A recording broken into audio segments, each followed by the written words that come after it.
ஆரோக்கியமே எல்லா நலன்களுக்கும் அடிப்படை. அத்தகைய உடல் நலனை சீராக வைக்க யோகாசனங்கள் முக்கிய பங்கு வகிக்கின்றன. நிகழ்ச்சியின் முதல் பகுதியாக வரவிருப்பது நலமுடன் வாழ.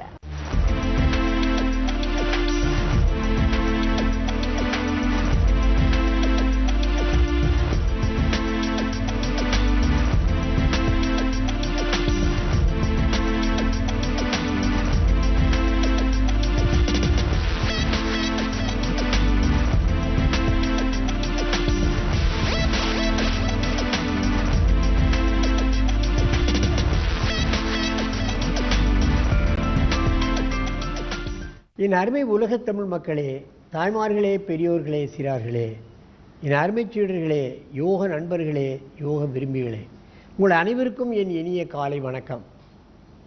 கலைஞர் தொலைக்காட்சி நிகழ்ச்சியில் நலமுடன் வாழ என்னும் பிரிவில் யோகாசனத்திற்கு மிக மிக முக்கியத்துவம் கொடுத்திருப்பதை நீங்கள் அறிவீர்கள். அதிகாலை வேளையில் நாம் இந்த ஆசனங்களை செய்துவிட்டால் அன்று முழுவதும் நமக்கு சுறுசுறுப்பாக இருக்கும். நமது வேலைகள் தங்கு தடையின்றி போய்கொண்டே இருக்கும். எந்த தங்கு தடை ஏற்பட்டாலும் கூட அதை தாண்டி செல்லக்கூடிய ஒரு பக்குவம் யோகாசன நிலைக்கு வந்தவர்களுக்கு கிடைத்துவிடும். ஒழுங்காக யோகாசனம் செய்கிறவர்களுக்கு தன்னுடைய வாழ்க்கை பாதையில் அன்றாட நிகழ்ச்சிகளில் ஏற்படக்கூடிய சோதனைகள், வேதனைகள், இவைகளெல்லாம் தாண்டி செல்லக்கூடிய ஒரு மனோபக்குவம், மனோதைரியம் வந்துவிடும் என்பதுதான் முக்கியம். நீங்கள் அதை தெரிந்து கொள்ள வேண்டும். மற்ற விளையாட்டுகளுக்கும் யோகாசனத்திற்கும் உள்ள வித்தியாசம் அதுவே.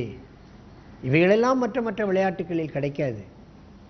விளையாட வேண்டும் என்று சொன்னால் எங்கேயாவது கிரவுண்டுக்கு செல்ல வேண்டும், பார்ட்னர் வேண்டும், நமது எனர்ஜி அங்கே டிஸ்சார்ஜ் ஆகின்றது. இது நமது வீட்டிலேயே நாம் செய்யலாம். நேரம் மிச்சம், பார்ட்னர் தேவையில்லை. ஆகவே வீட்டிலேயே முடிந்த அளவு ஆசனங்களை செய்து கொள்ளலாம். பிசினஸ் மேன் பாருங்கள், கோகுலகிருஷ்ணன் இப்பொழுது இன்னும் அழகான 2 ஆசனங்களை செய்ய போகிறார்கள். லெகு ஏகபாத ராஜ கபோடாசனம். பத்மாசனத்தை கலைத்துவிட்டு அந்த ஆசனத்தை செய்யுங்கள்.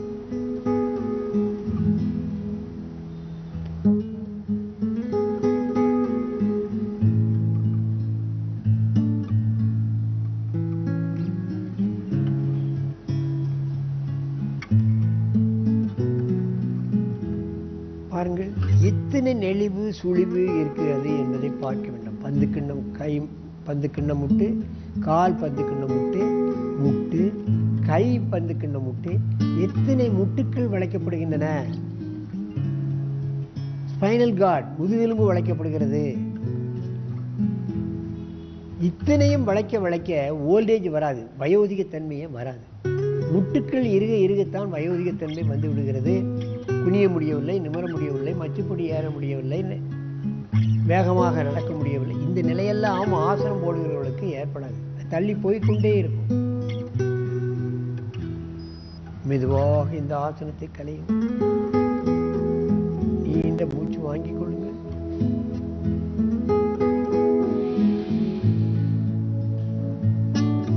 இதை வலது பக்கமாக திரும்பி செய்யுங்கள்.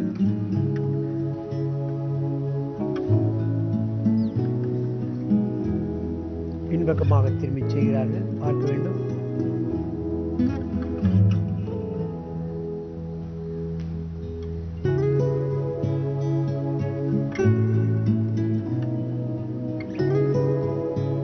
பின்பக்கமாக பார்த்தால் கால், கை எப்படி கொடுக்கப்பட்டிருக்கிறது என்பதை நீங்கள் கவனத்தில் கொள்ள வேண்டும். இவைகளெல்லாம் சாத்தியமாகுமா என்று நினைக்காதீர்கள். ஆகவேதான் வயது 45 வயது உடையவரை இதனை செய்ய வைத்திருக்கிறோம் என்று சொன்னால் எந்த வயதிலும் ஆசனம் பழகலாம் என்பதை நீங்கள் தெரிந்து. போன மாதம் நடைபெற்ற நிகழ்ச்சியில் உங்களுக்கெல்லாம் தெரியும், 91 வயது சுப்பிரமணியம் என்பவர் இங்கே வந்து ஆசனத்தை செய்து காட்டினார். ஆகவே ஆசனம் செய்வதற்கு ஒரு வயது தடையாக கிடையாது. 91 வயது உடையவர் வந்து லாங் ஜம்ப், ஹை ஜம்ப், ஓட்டங்கள் இவைகளெல்லாம் கலந்து கொள்ள முடியுமா? முடியாது. இது உண்ட ஆசனங்களை பழகி அவருக்கு மனைவி கூட இல்லாதவர் நாட்களை தள்ளிக்கொண்டே போகிறார். மெதுவாக இந்த ஆசனத்தை கலையும். நேராக வந்து சப்த வஜ்ராசனத்தை செய்யுங்கள்.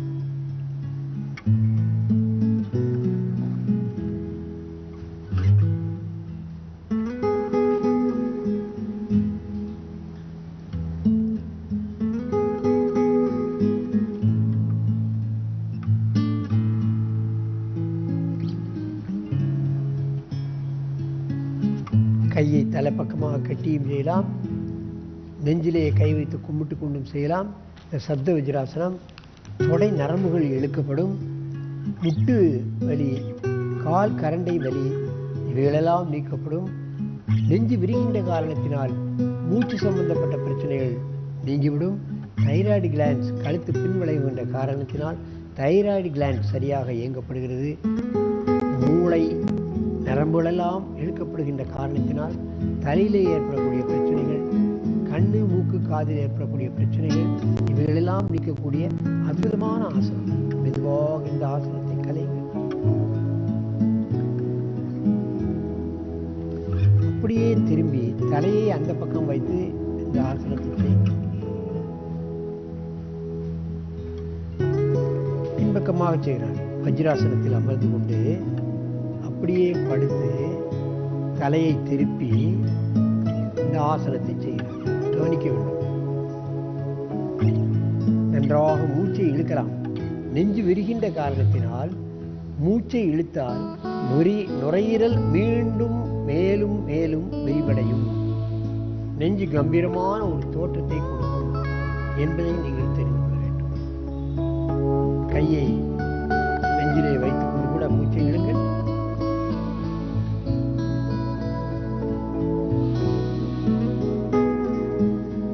மெதுவாக இந்த ஆசனத்தை கலையுங்கள். நேராக வந்து பத்மாசனத்தில் அமருங்கள். இதை காணுகின்ற பெரியோர்களே, வயோதிகமான ஆண்களே, பெண்களே, 40 வயதுக்கு மேற்பட்டால் பல்வேறு பிரச்சனைகள் நிச்சயமாக எல்லா வயதினருக்கும் வந்துவிடும் அந்த 40 வயது வரும்பொழுது. ஆகவே இது போன்ற ஆசனங்களை பழகி அந்த வயோதிகத்தன்மையத்தால் ஏற்படுகின்ற பல்வேறு பிரச்சனைகளை நீக்கி நீங்கள் என்றும் ஆரோக்கியமாக இனிது நெடிது வாழ வேண்டும் என்று கேட்டு உங்களிடமிருந்து விடைபெறுவது ஆசனம் ஆண்டியப்பன். வணக்கம்.